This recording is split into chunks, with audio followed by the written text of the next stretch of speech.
afternoon, Somaliland. One Somaliland, and all out of. Assalamu alaikum wa rahmatullahi wa barakatuh. I hope you enjoyed this video, guys.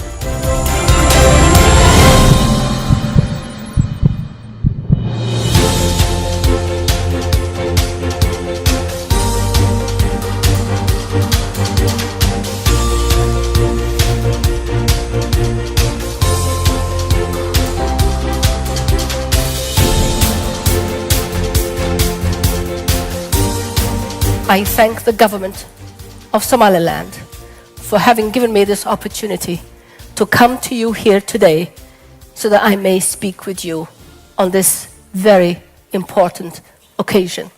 I thank you all very much. My message to you today is a message I wish you to carry in your hearts, and a message I want you to tell the world again and again, wherever you get a chance. Because the true history of our country must be told. Because there are too many people who know nothing about Somaliland, who know nothing about our history, who know nothing about the geographical location of Somaliland, who are spreading wrong information about us. Now, for those who may know, and for those who need to know about the facts about Somaliland, whether they wish to recognize it or not, I will share with you the factual history of my country, Somaliland. British Somaliland was British Somaliland Protectorate, and it was established in 1884.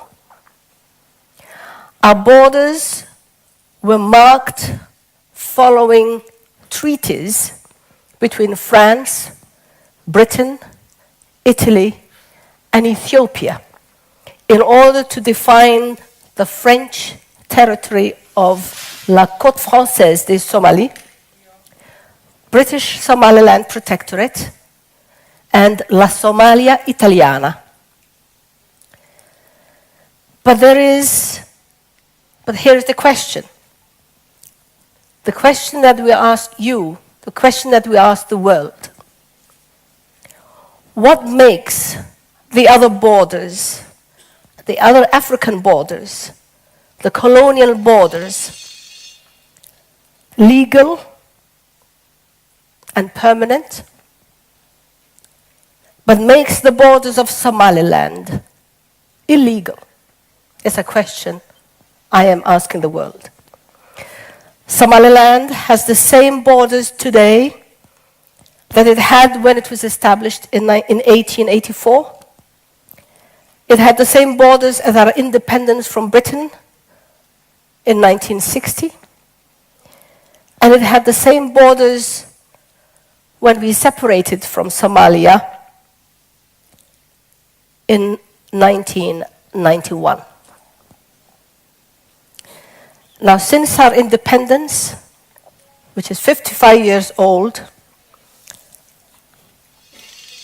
our independence from that British protectorate was negotiated and was born not through conflict, but it was not self-declared.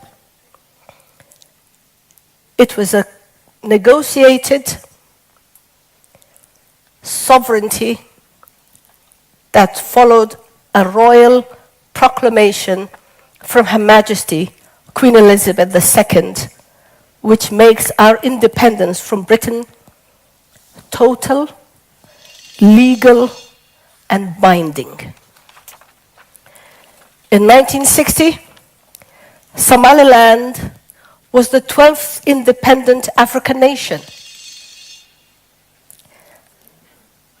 And it was senior to 42 African countries who were still under colonial rule in 1960 when Somaliland became independent. Somehow, these 42 countries are among the current 53 members of the African Union who ironically have given themselves the authority to determine the fate of Somaliland. After independence, Somaliland became a member of the United Nations and was immediately recognized by 34 UN member states, including the 5 permanent members of the Security Council.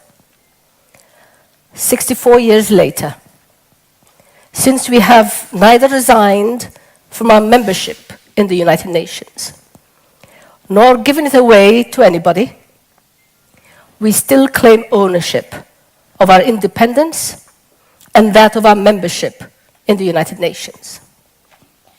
In fact, it is our neighbor, former Italian Somalia, who piggybacked on the existing UN membership of Somaliland, which we had already secured 5 days before Somalia even became independent.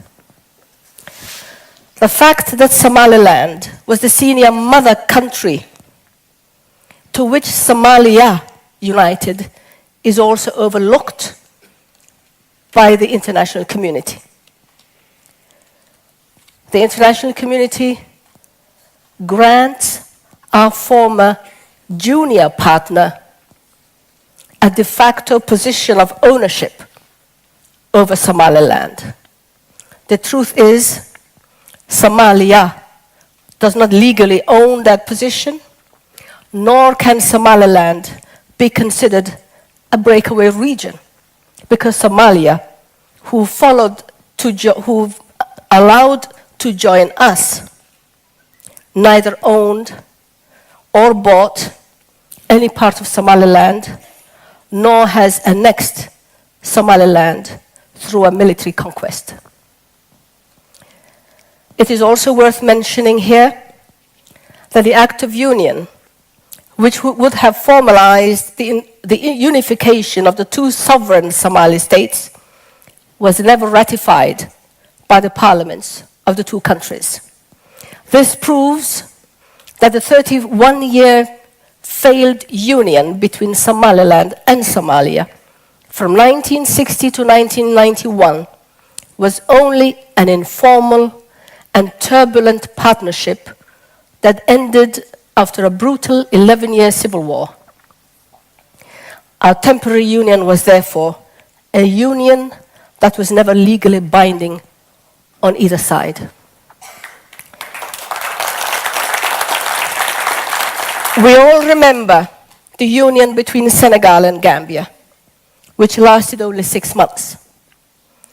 The union between Egypt and Syria lasted 3 years.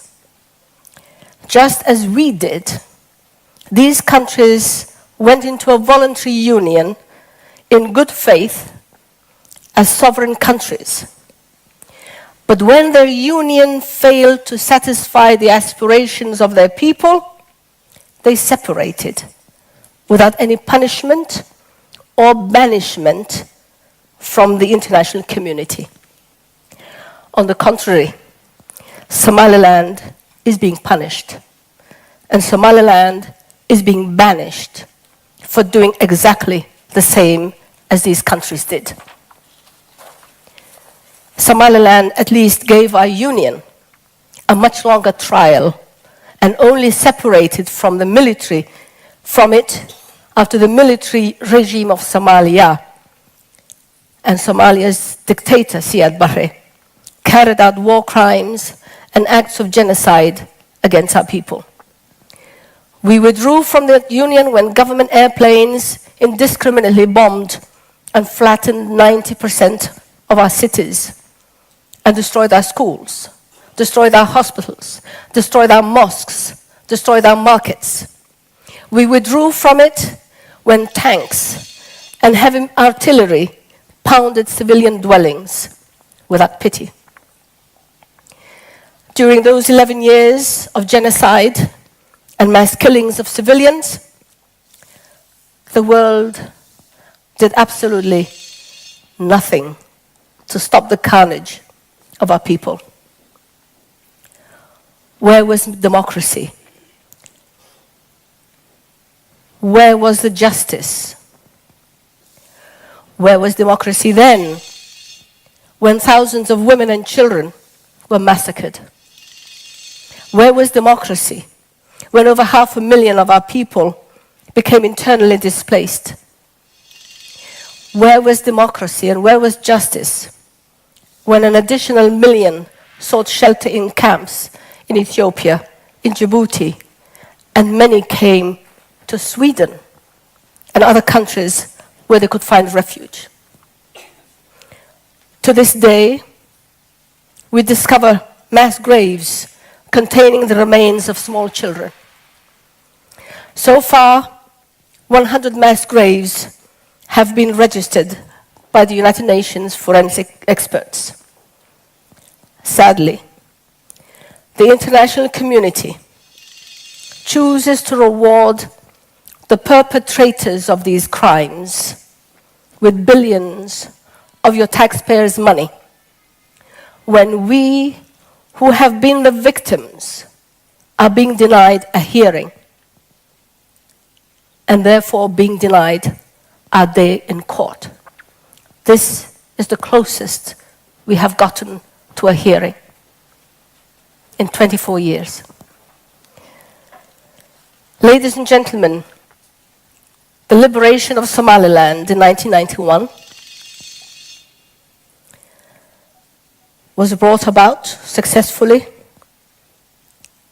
and we worked hard since then to keep the peace and the stability that we enjoy today.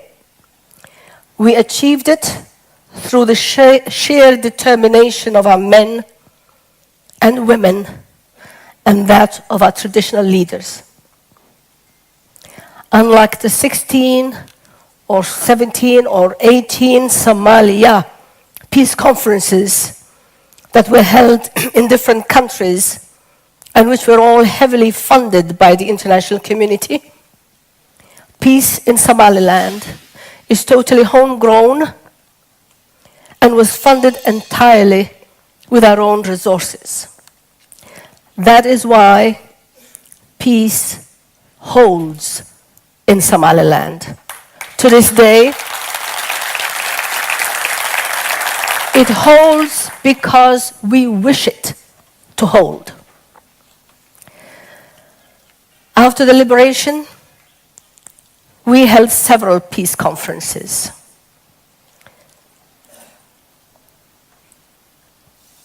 And since Somaliland's victory over the defeated troops of Siad Barre and our subsequent separation from Somalia in 1991, we too have held a series of self-funded peace, reconciliation, and reconstruction conferences inside our territory, inside Somaliland. The first conference was held in Berbera in February 1991, where our traditional elders unanimously agreed to let bygones be bygones. They urged our people not to seek revenge, nor bear malice for any persons from Somalia still living in Somaliland.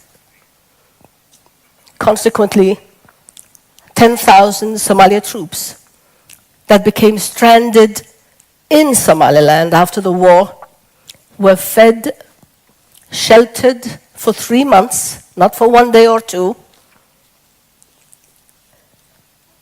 and were protected until a safe corridor could be secured for them for their return to Somalia.